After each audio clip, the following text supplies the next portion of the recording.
All righty, a little end of the year Lions, and obviously everybody knows the result of the game. Great start, not a great finish. So I thought I would take a look at what happened down the stretch. So this is the last drive of the first half in which they ended up kicking a field goal, and then into the second half, and all the little things that make the big difference, right? In a game that's really close, and them not being able to kind of fight the momentum of the 49ers. Let's just take a look at some of the little things. Okay, so these are just little things that I ask myself. So as we come back, we're actually going to run mirrored routes here. So it's simply just a corner, and they're going to run a swing here. They're going to motion across, and they're going to run the out and the corner here.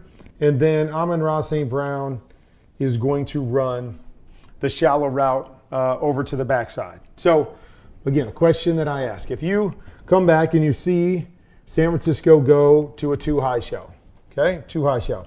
Now, either one of these concepts, they're basically the same, right? High-low off of a corner if it's cover two.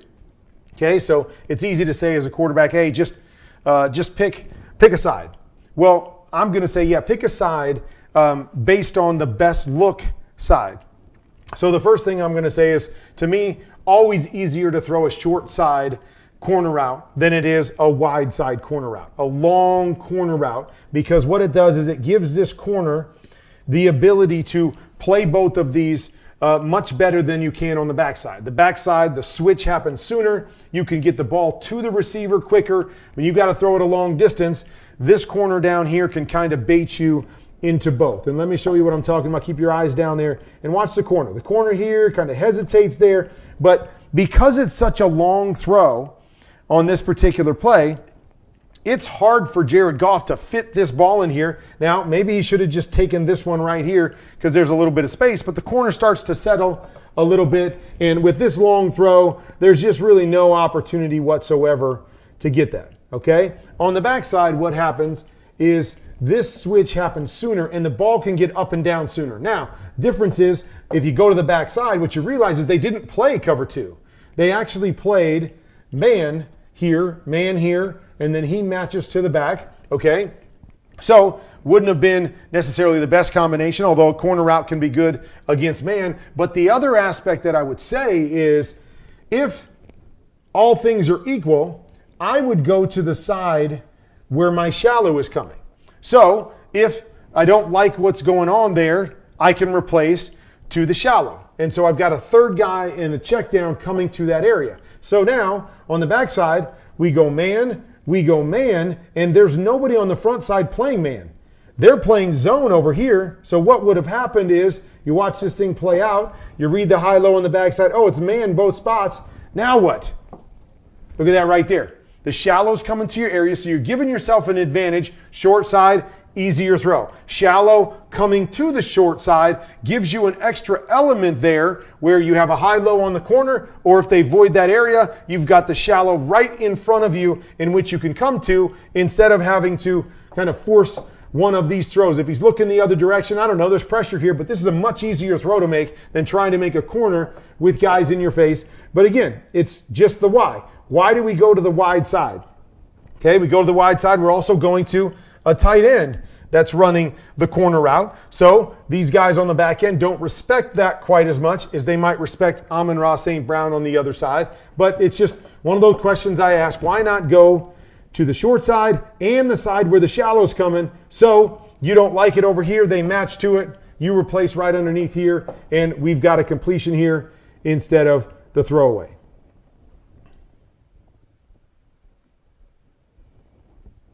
All right, again, little things. We come back here, and look at this. We're running a deep hook right here with our receiver. That's open right there. That's a big chunk throw right here, but the little things. We lose the one-on-one to Bosa, back to the inside. Montgomery, you would have loved to seen him right here chip and help get a shot down the field, but he doesn't help. He runs by it. Boom, Bosa's in the lap of our quarterback right here, and we get a sack. Little things, right? It's each play, different little things that affect the outcome. Now, this one was just beautiful. So we're going to run a play here. We're going to run a corner. We're going to run an out. And then we're going to run what I call a pepper route. So it's a post to the backside corner. And then we're going to run a cross and a leak to this side. So everything's coming to the left here. So normally we're going to read this. Normally in a normal situation, he might just take this one right now because that's number one. But in this particular case, what I think he's doing is he sees this safety drop down and he's trying to get that safety to go down and get this shot up over the top. But nice read by Jared. This guy decides to go back on the post and he drops this in here. This is a 3rd and long situation. Great throw after the sack, after those situations to set them back up and give them a chance to score here at the end of the first half.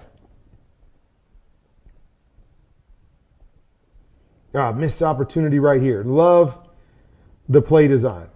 Okay, so the play design here, we actually saw the Ravens run something similar to this where last week they ran outs and verticals, outs and verticals, and they were doing the same sort of thing. They were trying to grab 3 guys with their 2 guys on both sides. Then they ran the quarterback draw here, down the middle of the field and scored. So the Lions are going to do something similar here where they're going to run a curl and an out, curl and an out. And so the idea is if you get quarters, the same sort of thing. Once number 2 goes to the flat, these safeties look up the number 1 player right there. So it's great. We come back, if it's me, because what we're going to do is we're going to leak Jahmyr Gibbs out here and get him one-on-one with Fred Warner and try to get him on this middle route right here. So you come off as a quarterback, and to me, I always like to look at the front side guy, the guy that is to the side of the back. But either way, you can look at the backside guy, see if he goes, so you know you have a chance to bend it. But we're going to look at those safeties and see if they do what we expect them to do. Both of them do. You see it? He turns and opens there. He turns and opens there. We get exactly what we want on Fred Warner right here. Now, he's a really good player, but we get what we want. And right here, we got exactly what we want. We've got the whole middle of the field wide open with Jahmyr Gibbs. A little bit of pressure here, and it forces Jared Goff off his spot, and you see how he's throwing it. He's throwing it, falling away. His body isn't going towards the ball. His body falls this direction. I'm going to bet you that the ball ends up to the left of his receiver here, which it does, wide left. But you just look at this. What a perfect play call, a perfect play design. All I need right here is just a lob up somewhere where Jahmyr Gibbs can catch it. Missed an opportunity. Great play design. Good route. Missed opportunity right there, okay? And the reason we show that is because they end up kicking a field goal on this drive instead of getting a touchdown. What difference does that make? I have no idea in the course of the game, but you have to believe that is a huge difference in those 4 points right there, okay? We come back on this play again, and we're going to run the same idea, the corner and the out right here, okay? First thing that I say down here in the tight red zone is windows are already tighter. Space is already limited down here. When we run this, what I want you to see is look at Jahmyr Gibbs. He pushes all the way up. So he pushes up 5 yards before he breaks out. And then you've got the corner over the top of him. Okay, why is that important? Because this corner doesn't have to make a decision until that back gets outside of him. Once that back gets outside of him and he loses leverage, he's got to make a decision on whether he wants to go back and cover the deep one or whether he wants to cover the shallow one. Well, here we're pushing up so deep that look how he plays both. Jared's ready to throw this football, and that corner still has leverage on both of these guys, and we can't fit it in there. Okay, Kurt, what would you do different? What would I do different? Down here in the red zone, send Jahmyr Gibbs to the flat right now.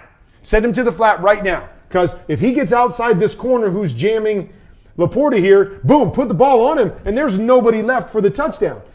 If we go right to the flat and this guy comes off him right now and turns his hips, now what do we have? Now we've got a window to throw the ball to Laporta right there. So if he's out here, this guy has to make a decision. If he keeps his hips this way, we're throwing the flat and he's scoring. If he turns his hips and turns them this way, right here, out of the break, we're driving that throw and we've got a touchdown right there. Details. Down in the red zone changes from what you would do out in the field. Okay. Look at this. Originally, what do we see? We see man-to-man coverage. Looks like they're playing man. San Francisco did a nice job with this all day. Looks like we're in man coverage. What are they going to do with the snap? On the snap, see it. Boom, rotation. Okay, they rotate to cover 2. Okay, the way they play cover 2 down here, safety, they play Tampa 2. So that means he's supposed to be as deep as the deepest down the middle of the field. Great play call down here again. We're going to go up over the top. Fred Warner takes it. We're going to replace him with our receiver right there. So watch to the front side. Boom. Look at that. Look at that. If we don't like it backside, if we see the cover 2 rotation right there, look at the high-low we have right here. But look at the touchdown. Easy throw, pitch and catch for a touchdown. Details, details, details. Details on the right route to the top. Could have got us a touchdown. Details with Jared going, oh, it's cover 2. Let me read the high-low down the middle of the field. Could have got us a touchdown. End up settling for 3, as I said. The little things. All right, look at this. I want you to watch Dre Greenlaw right here. We're going to come and play and run a play fake here. And then we're going to run this concept that I call POCO. Post, corner, right here. Watch Dre Greenlaw. Watch on the play fake. Boom, look at him come up.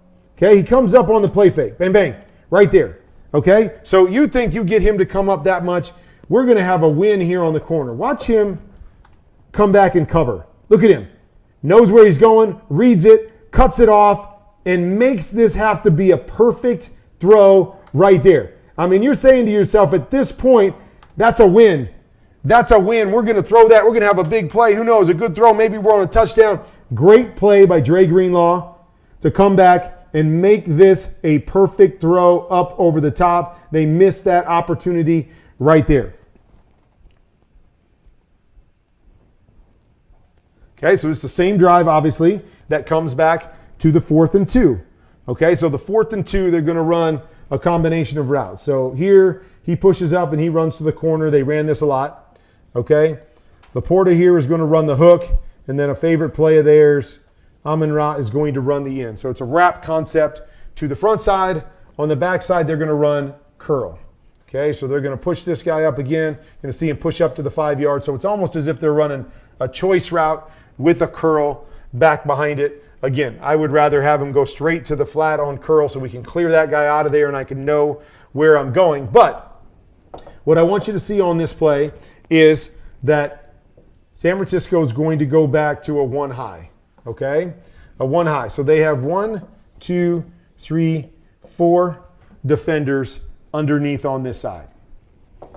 So the key defender is going to be this guy right here, okay? Why is he the key defender? Because we're going to run curl flat, okay? So we're going to clear out those 2 guys, and this is the guy. So if my flat is covered by this outside linebacker, then it's a free throw to the curl unless this guy moves underneath it, okay? By the same token, we're going to run a hook and an in, which gives us a high-low or an in and out on Fred Warner, unless Dre Greenlaw comes to this side and takes the other one away. So, key on this play, because of how we're running the tight split that we have up here on the top, see Dre Greenlaw. What does Dre Greenlaw do on this play? Watch him. Boom. Where's he go? He goes with the eyes of Jared Goff. So he moves in this direction. This is what ultimately makes this throw, and obviously the pressure from Nick Bosa makes this throw go wide. But as he's stepping up, Dre Greenlaw goes over that direction. So you see as we play it through, right? So now we're throwing it to the outside. We're a little bit off because of our feet as well. And yeah, it could have been caught, right? Reynolds coming back this way, has to adjust out to the ball this way, hit him in both hands, could have been caught. But look at that throw right there. You know, if you're going to that side, if you read Dre and you move him left and then you come back to the right, there's a throw to the right-hand side too. But again, Nick Bosa creating some pressure, throwing it off, which is enough to throw this play a little bit off. But just, again, understanding the little details of who can take away the curl on the backside. Dre Greenlaw. If he stays front side, it's a given. I got one of the 2 on the backside. If he works to the backside, now you may want to come to the front side and try to get that high-low on the end because all you need is 2 yards for the first down. We don't get it. No points on that particular drive.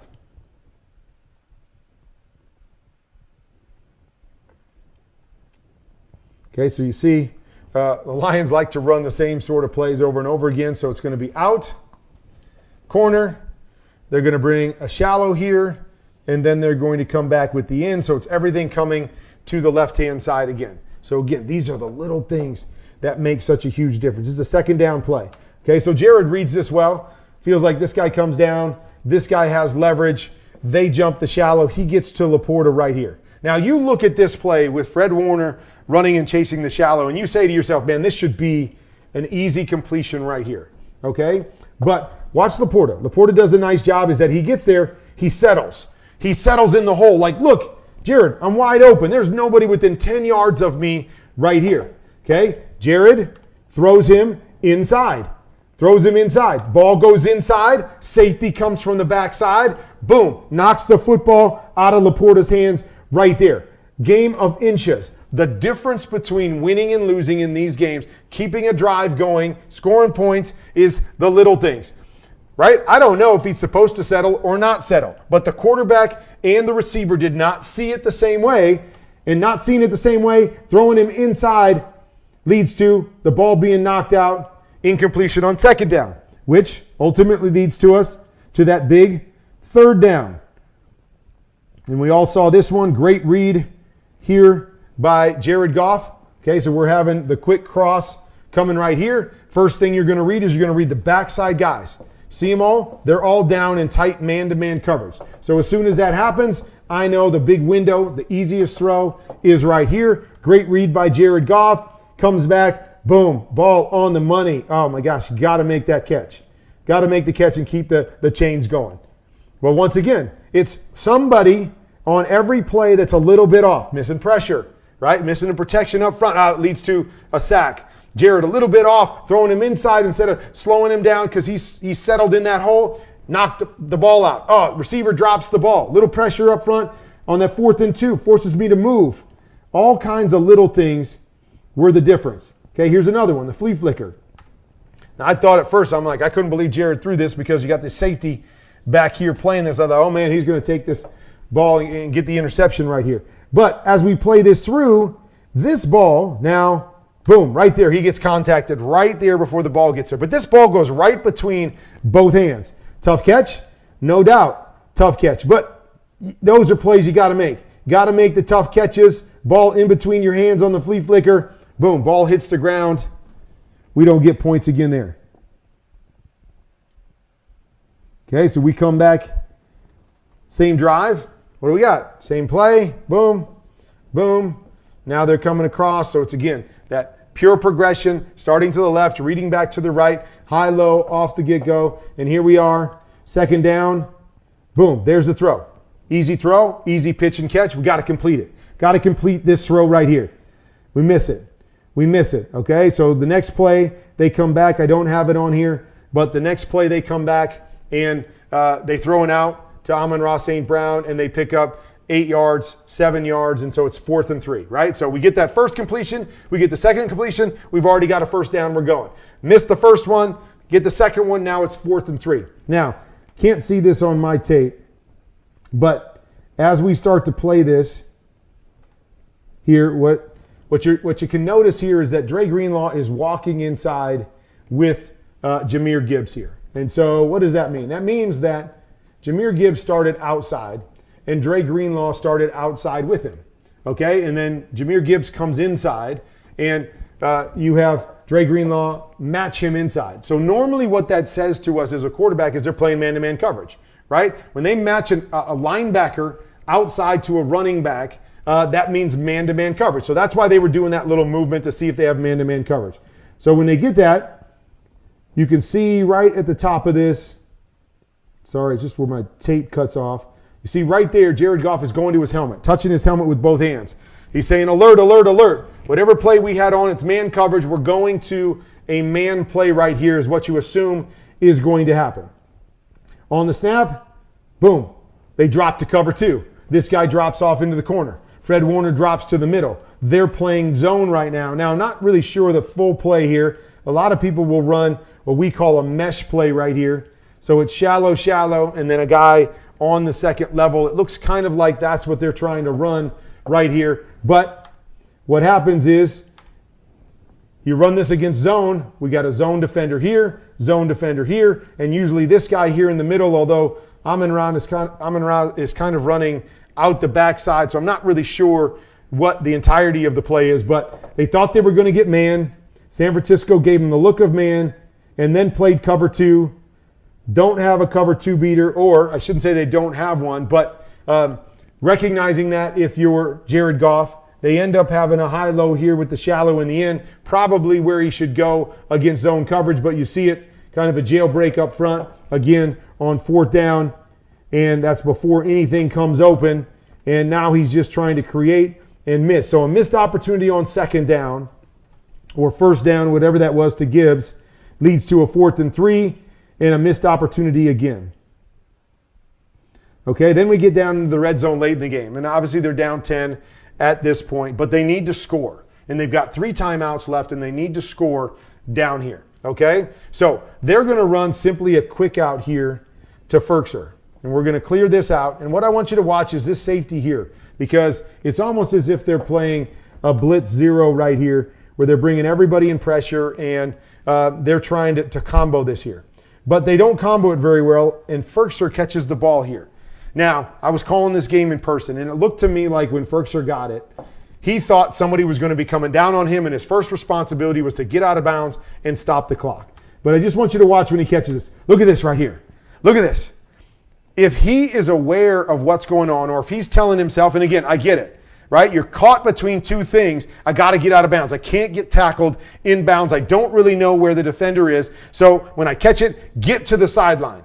But it just so happens that they didn't play it very well, and Ferkser's got all this room. He should turn this into a touchdown right here, but he's late reacting because he thought he was going to have to go out of bounds. He tries to slow down, and then he steps out of bounds at the 2 and doesn't get in. Okay? It's a little thing. It's a little thing. But why is it a big thing in this game? Because what we all remember is what? They end up running the ball on 3rd down.